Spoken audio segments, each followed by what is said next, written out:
এখন থেকে আপনি চাইলে হোয়াটসঅ্যাপের ব্যাকগ্রাউন্ডে আপনার ছবি বা আপনার পছন্দের ছবি সেট করে রাখতে পারবেন। তো হ্যালো ফ্রেন্ডস, আমাদের সবারই হোয়াটসঅ্যাপের ব্যাকগ্রাউন্ডই কিন্তু এরকম হয়ে থাকে, তাই না? তো এখন থেকে আপনি চাইলে আমার মতো করে হোয়াটসঅ্যাপের ব্যাকগ্রাউন্ডে আপনার ছবি বা আপনার পছন্দের ছবিটি সেট করে রাখতে পারবেন। তো কিভাবে হোয়াটসঅ্যাপের ব্যাকগ্রাউন্ডে ফটো সেট করতে হয় চলুন দেখিয়ে দিচ্ছি। তো এর জন্য প্রথমে আপনাদের যে কাজটি করতে হবে সেটা হচ্ছে আপনারা হোয়াটসঅ্যাপ অ্যাপ্লিকেশনটি ওপেন করবেন। ওপেন করার পর 3 ডট অপশনে ক্লিক করে সেটিংসে চলে আসবেন। সেটিংসে আসার পর এখন আপনি চ্যাট অপশনে ক্লিক করবেন। তারপর থিম এখানে ক্লিক করে ড্রাগ অপশনটি সিলেক্ট করবেন।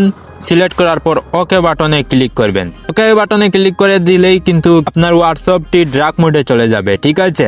এখন হচ্ছে আপনি জাস্ট এই হোয়াটসঅ্যাপের হোম স্ক্রিনটাকে একটা স্ক্রিনশট করবেন।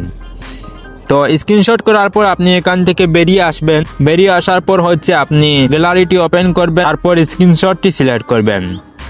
স্ক্রিনশটটি সিলেক্ট করার পর শেয়ার অপশনে ক্লিক করে এখানে আপনি পেয়ে যাবেন পিক্সেল ল্যাব, ঠিক আছে?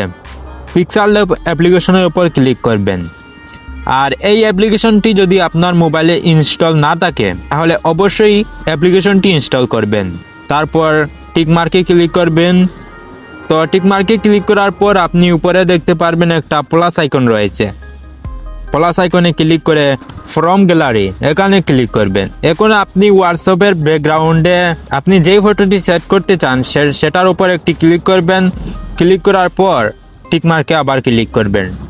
টিকমার্কে ক্লিক করার পর এই যে ছবি সেই ছবিটা কিন্তু জুম করে আপনার স্ক্রিনের সঙ্গে ম্যাচ করাবেন। এই যে দেখেন আমি যেমন করে পুরোপুরি স্ক্রিনে সেটা রেখে দিয়েছি, এই যে দেখেন।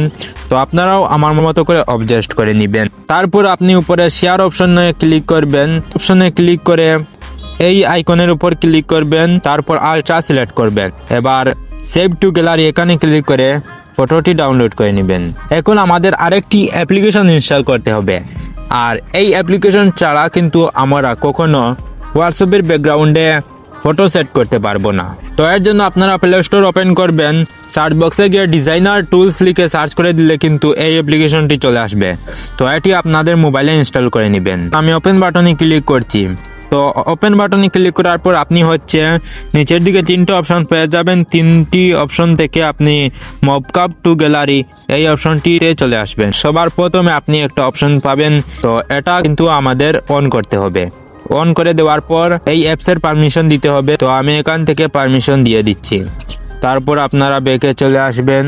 এখন হচ্ছে আপনি একটা প্লাস আইকন দেখতে পাচ্ছেন, এই যে আপনি হচ্ছে এখানে ক্লিক করবেন। তো এখানে ক্লিক করার পর ঠিক আছে, এখানে ক্লিক করার পর পিক্সেল ল্যাব থেকে যেই ফটোটি ডাউনলোড করেছিলেন সেই ফটোটি সিলেক্ট করবেন, তারপর ডানে ক্লিক করবেন। সো এবার আপনারা এখানে ক্লিক করবেন। এইখানে ক্লিক করার পর অপাসিটি যে অপশনটি রয়েছে সবার প্রথমে অপাসিটিটি কিন্তু আপনি পুরোপুরি 100 করে দিবেন।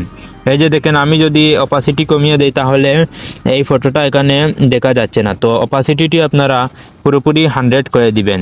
তো বন্ধুরা অলরেডি আমাদের কাজ শেষ। এখন আমি দেখি আসলে ফটো সেট হয়েছে কিনা।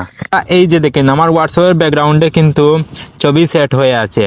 তো এইভাবে আপনি আপনার পছন্দের ছবি হোয়াটসঅ্যাপে ব্যাকগ্রাউন্ডে সেট করে রাখতে পারবেন। শুধু হোয়াটসঅ্যাপে নয়, আপনি যেইখানে যাবেন সেইখানে ফটোটা দেখতে পারবেন যদি ড্রাগ মোড সিলেক্ট করা থাকে।